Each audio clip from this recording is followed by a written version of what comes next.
In the heart of the rugged mountains, where the wind whispers secrets through the tall pines, lived a young woman named Elara. From the day she was born, she was seen not as a blessing, but as a burden. Her family, with hearts as cold as the winter snow, saw her quiet nature and the gentle spirit as weaknesses. To them, she was simply another mouth to feed, a useless girl who couldn't handle the harsh labor they demanded. They never offered her a kind word, only scorn and the endless chores. Elara's days were a bleak cycle of fetching water, mending clothes, and tending to a garden that never seemed to yield enough. She dreamed of a life where she was valued, where a simple smile wasn't met with a frown. Her only solace was the forest that bordered their small, dilapidated farm. In the quiet of the woods, she felt a sense of peace, a connection to the wild beauty that her family could never appreciate. She learned the names of the wildflowers, the calls of the birds, and the paths that deer trod. It was her secret world, a sanctuary from the constant criticism that echoed within the walls of her home. One day, a traveling merchant passed through their village. He was a stern man with eyes that sized up everything and everyone for their worth. Elara's father, seeing an opportunity, approached him. The conversation was low and quick. Elara, who was mending a fence nearby, couldn't hear the words, but she saw the glint in her father's eye and the way he gestured towards her. A knot of dread tightened in her stomach. Later that evening, her father announced that the merchant had offered them a handsome sum of goods in exchange for her service. They didn't say the word sold, but the meaning was clear. Her mother didn't even look at her. Her brothers just shrugged. To them, it was a good trade. Elara was devastated. She was being cast off, traded like a piece of livestock. That night, she couldn't sleep. The thought of leaving the only home she'd ever known, as miserable as it was, to serve a stranger, was terrifying. She looked out her small window at the moonlit mountains. They seemed to be calling to her, offering an escape. It was a crazy idea, a desperate gamble.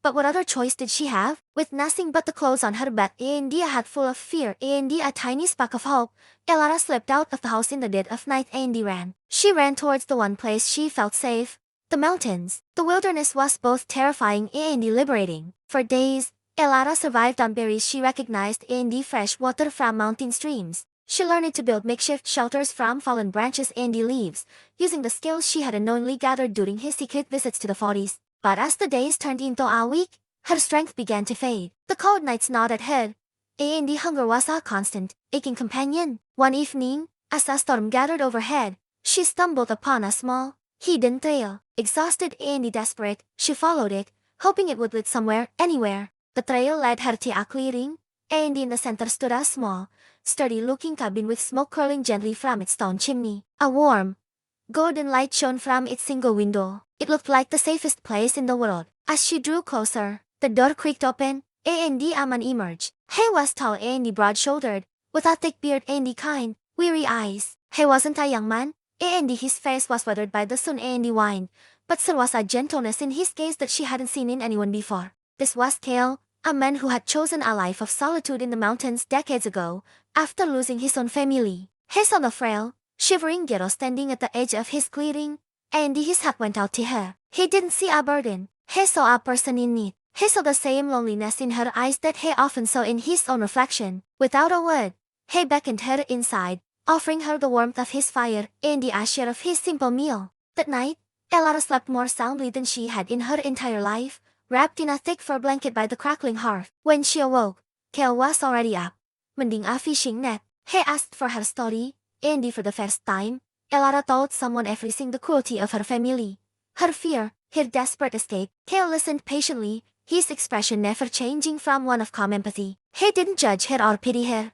He simply understood. When she finished, he looked at her and sighed. The mountains have brought you here. You are safe now. You can stay as long as you need. For Elara, those words were like the sun breaking through the clouds. For the next few weeks, Kale taught her the ways of the mountains. He showed her how to set traps, how to track animals, how to identify edible plants and the medicinal herbs. He was a patient teacher, and Elara was a quick learner. She discovered she had a knack for it, a natural intuition for the rhythms of the wild. She wasn't useless at all. In fact, she was strong, resourceful, and incredibly capable. The work was hard, but it was fulfilling. Every task had a purpose, and for the first time, she felt her efforts were appreciated. Kale would praise her clever traps or her keen eye for finding rare mushrooms. A new kind of life began to bloom for Elara, one filled with purpose and a quiet, growing joy. As the seasons changed, so did the dynamic between them. Their quiet companionship slowly blossomed into a deep affection. They worked together,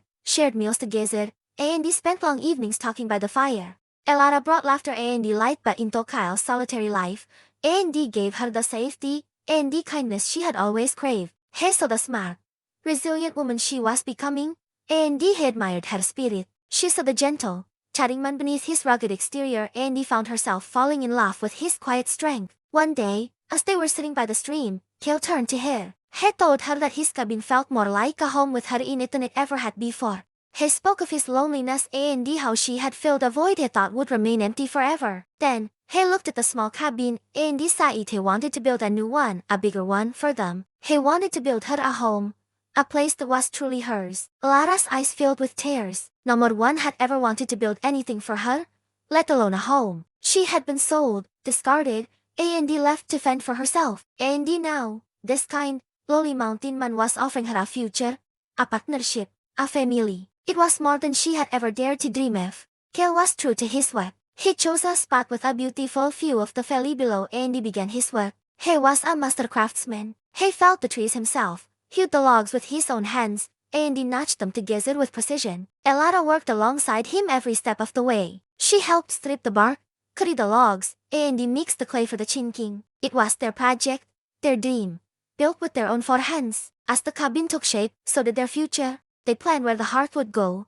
where their bed would be, and where a small window would let in the morning sun. The cabin wasn't just made of wood and stone. It was built with love, hope, and the promise of a shared life. It was a symbol of their new beginning, a testament to the idea that even after the harshest of winters, a beautiful spring can emerge. When the final lock was in place and the roof was set, Kale took Lara's hand. He led her inside their new home. The air smelled of fresh pine and yes. He turned to her, his voice thick with emotion, and asked her to be his wife. He sighed he couldn't imagine a life without her by his side. With a heart overflowing with happiness, Elara sighed yes. She was no more longer the useless girl her family had cast away. She was a cherished woman, a capable partner, and the beloved wife of the mountain man who had not only saved her but had shown her what it truly meant to be home. They were married in their new cabin, with the mountains as their witness and the whispering wind as their song. Their life was simple, but it was rich with love, respect, and the quiet joy of 2 souls who had found each other against all odds. Elara had found her sanctuary,